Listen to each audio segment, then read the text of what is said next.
Soledad y fe en lo cotidiano. Me llamo Julián, y cuando tenía 10 años, mi mundo era un cuarto pequeño con goteras en el techo, una estufa que a veces no funcionaba, y una hermanita que dependía de mí para todo.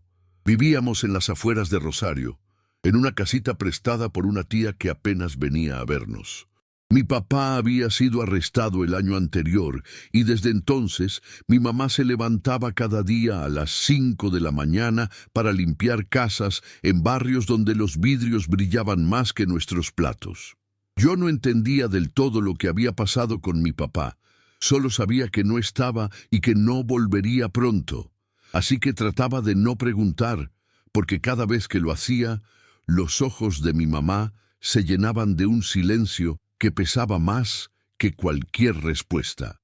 Desde muy chico aprendí a preparar leche con azúcar, cambiar pañales y calentar agua en una olla para bañar a mi hermanita, Sol. Tenía apenas 2 años, pero ya reconocía mi voz como si fuera la de un papá improvisado. Después de darle de comer y ver por tercera vez el mismo capítulo de su dibujito favorito, me sentaba al borde de la cama con un lápiz mordido y una hoja arrugada donde escribía todas las noches: Dios, cuida a mi mamá y enséñame a ser fuerte para ella.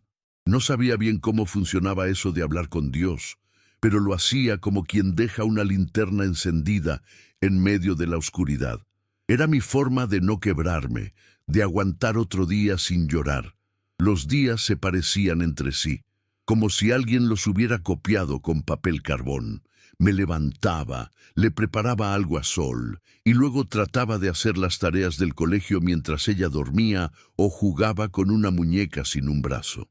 A veces no íbamos a la escuela, no porque no quisiéramos, sino porque no tenía con quién dejarla. Yo sabía leer bastante bien y me gustaba escribir, pero la maestra ya empezaba a mirarme con cara de «Este chico falta demasiado». Una vez me llamó aparte y me preguntó si todo estaba bien en casa. No supe qué decirle. Solo me encogí de hombros y dije que sí. Mentir se me estaba haciendo costumbre, pero no porque fuera malo, sino porque no sabía cómo explicar lo que vivía sin sentirme chiquito. A veces me enojaba con Dios. Le decía que ya estaba haciendo mi parte, que estaba siendo fuerte, que no lloraba ni cuando Sol se enfermaba y mi mamá no podía venir del trabajo. Pero después, cuando todo se calmaba, me sentía mal por haberle gritado. Entonces volvía a escribirle, siempre lo mismo: Dios, cuida a mi mamá y enséñame a ser fuerte para ella. Un día escribí: y si podés, que papá me mande una carta. Era un deseo tonto, pero no me importaba. Nunca llegó esa carta, pero seguí pidiéndola por semanas. Era mi manera de no olvidarlo, aunque en el fondo empezaba a darme cuenta de que quizás no volvería a ser parte de nuestras vidas. Una tarde, mientras lavaba la ropa en un balde en el patio, Sol se cayó y se abrió la ceja contra un borde del mueble. Gritó tan fuerte que los vecinos salieron a ver qué pasaba. Yo no supe qué hacer. Mis manos temblaban y por un momento sentí que todo el esfuerzo que hacía cada día no alcanzaba para protegerla. Una vecina, la señora Marta, nos llevó al hospital en su auto viejo y me ayudó a explicarle a los médicos lo que había pasado. Esa noche fue la primera vez que vi a mi mamá quebrarse. Cuando llegó al hospital, se arrodilló frente a nosotras y lloró. No dijo nada, solo nos abrazó fuerte. Entendí que ella también estaba al límite, que no era una superhéroe, sino una mujer intentando sostener el mundo con las manos vacías. Después de ese día, Marta empezó a pasar por casa 1 o 2 veces por semana. Traía pan casero, a veces un poco de carne, y se sentaba conmigo a preguntarme cómo iba en la escuela. Yo no sabía bien cómo reaccionar a tanta atención.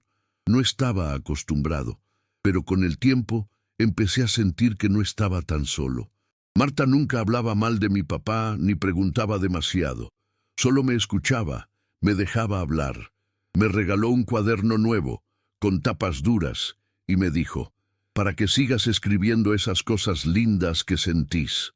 Desde entonces, cambié las hojas sueltas por ese cuaderno azul, donde cada noche seguía escribiendo mi oración, pero también empecé a contar mi día, mis pensamientos, mis miedos.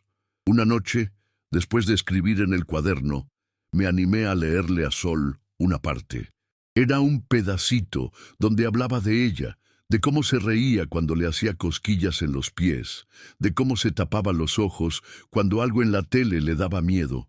No entendía mucho, pero me escuchaba con esa atención que tienen los chicos cuando sienten amor. Ese momento me marcó.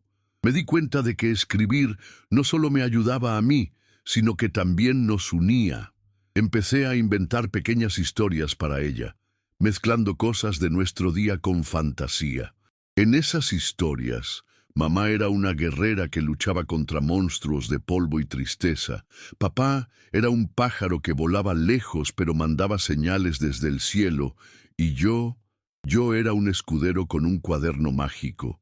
Pasaron algunas semanas, y un día mi mamá llegó más temprano del trabajo. Entró sin decir nada, pero tenía una sonrisa que no le veía desde hacía meses.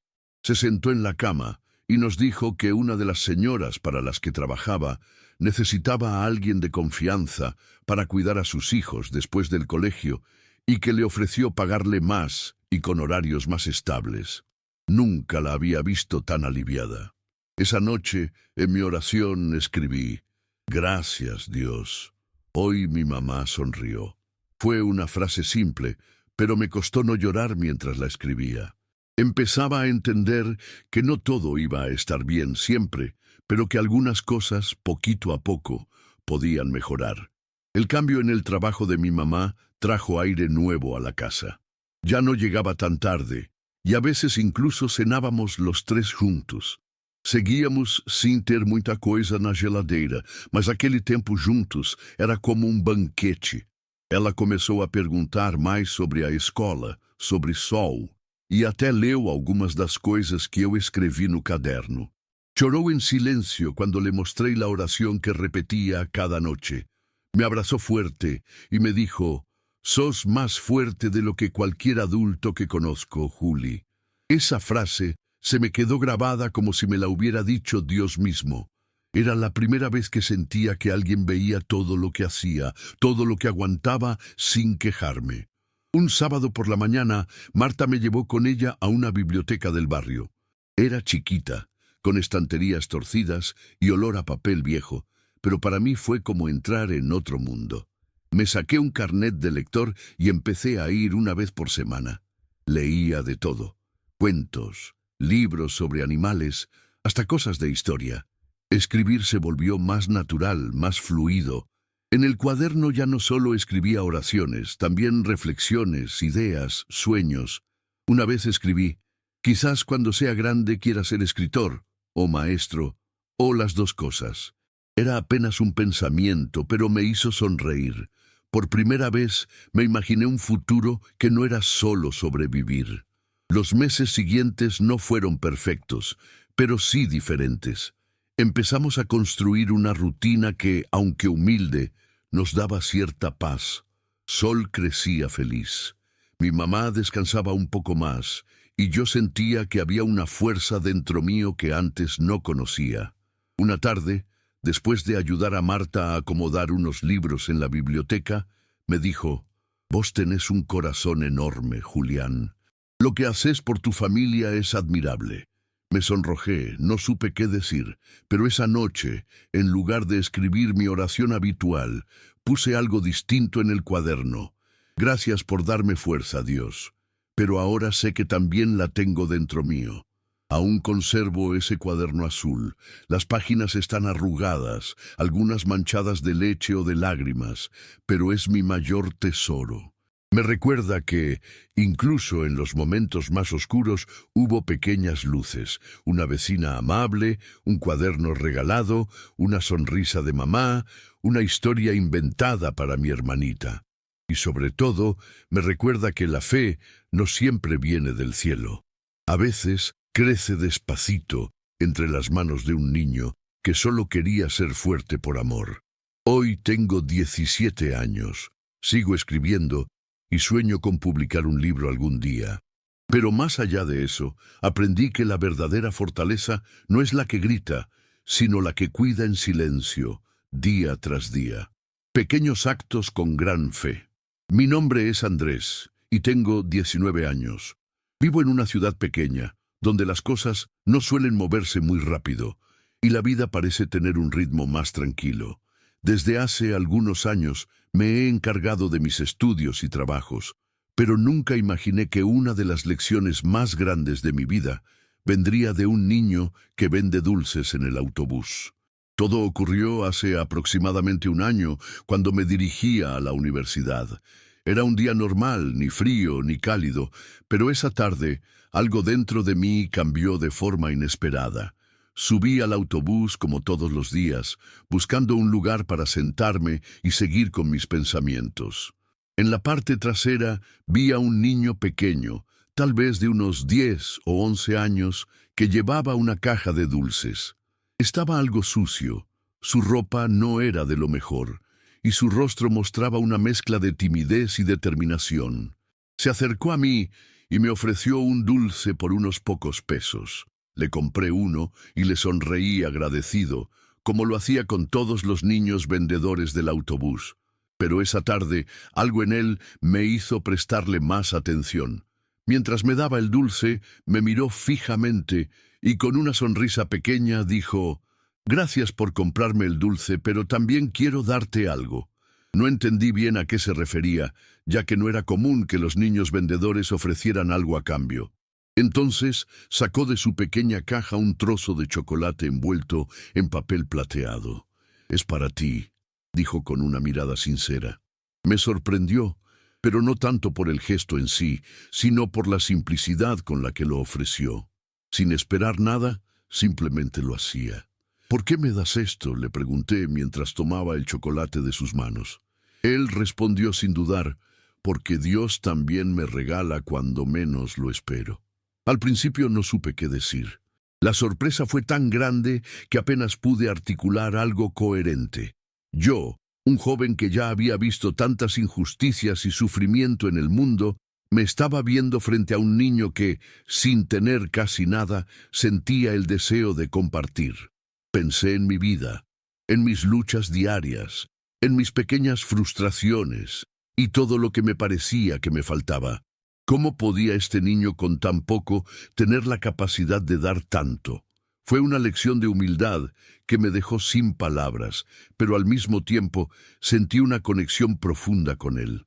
El niño regresó a su lugar en el autobús sin decir más y continuó vendiendo dulces a los demás pasajeros.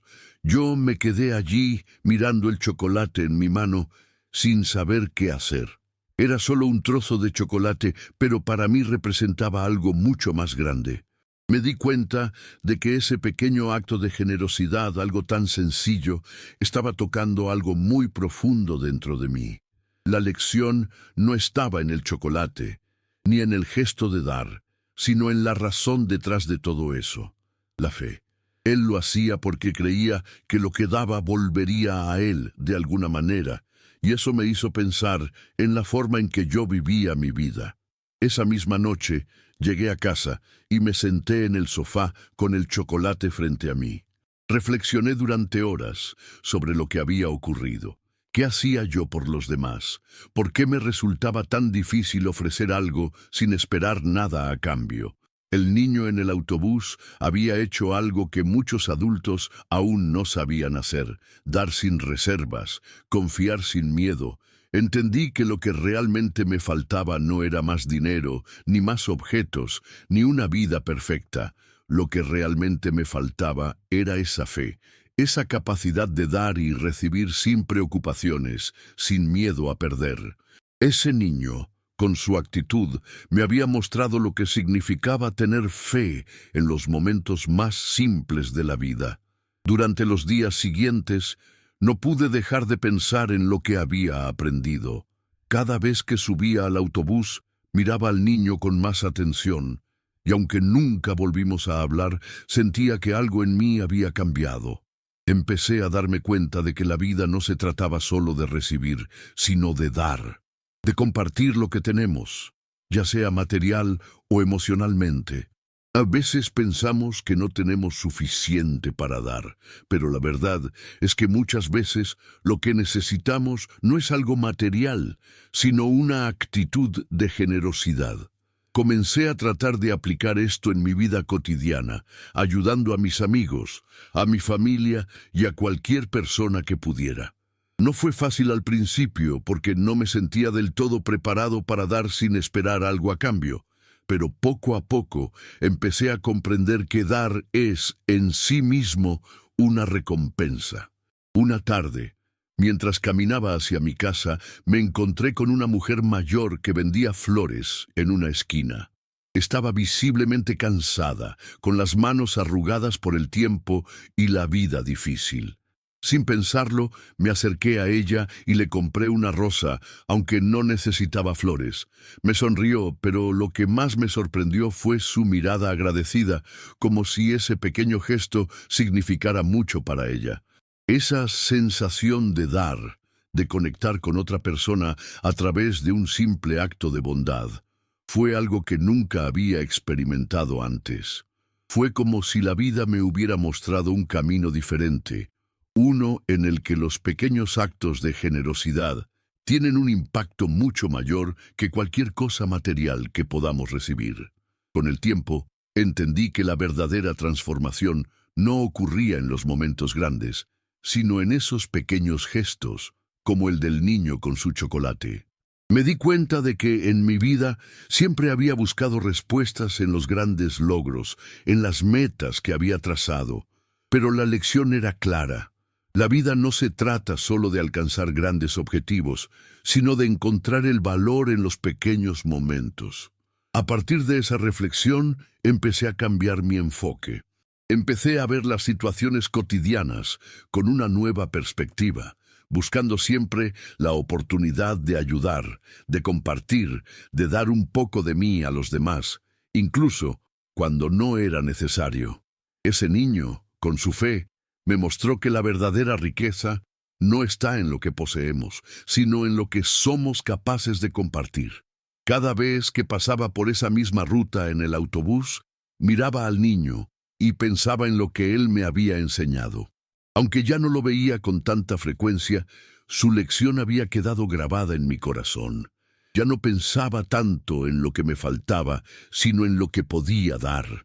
Aprendí que la verdadera grandeza no está en el dinero ni en los bienes materiales, sino en la generosidad y en la fe de que al dar, el mundo también nos devuelve algo, aunque no siempre sea de la manera que esperamos. Es algo que nunca se olvida. Esa fe, que parecía tan simple en él, se convirtió en algo fundamental en mi vida. Ya no veía el mundo con los mismos ojos.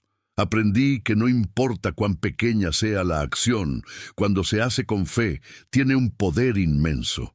Hoy en día, cuando miro hacia atrás, me doy cuenta de que ese pequeño gesto del niño cambió mi vida de maneras que no imaginaba en ese momento. No fue un cambio radical ni inmediato, pero poco a poco, la generosidad y la fe que él demostró se infiltraron en mi vida, transformando mi forma de pensar, de actuar y de relacionarme con los demás. Ya no me siento limitado por lo que tengo o por lo que me falta. Ahora sé que la verdadera riqueza está en los pequeños actos de bondad que realizamos cada día, sin esperar nada a cambio, solo con la esperanza de que, al hacerlo, estamos construyendo un mundo mejor. Hoy, cada vez que tengo la oportunidad de dar algo, ya sea mi tiempo, una sonrisa o incluso algo material, recuerdo al niño con su chocolate. Y no importa cuán pequeño sea el gesto, lo hago con la misma fe que él me mostró. La fe de que, aunque no siempre lo veamos, todo lo que damos regresa de alguna manera. Él me enseñó que la vida se trata de dar, de compartir lo que tenemos y, sobre todo, de creer que en el acto de dar estamos recibiendo mucho más de lo que podemos imaginar. Y aunque quizás nunca sepa qué impacto tuvo en mí, quiero creer que, en algún lugar, él también sabe que su pequeño gesto cambió mi vida para siempre.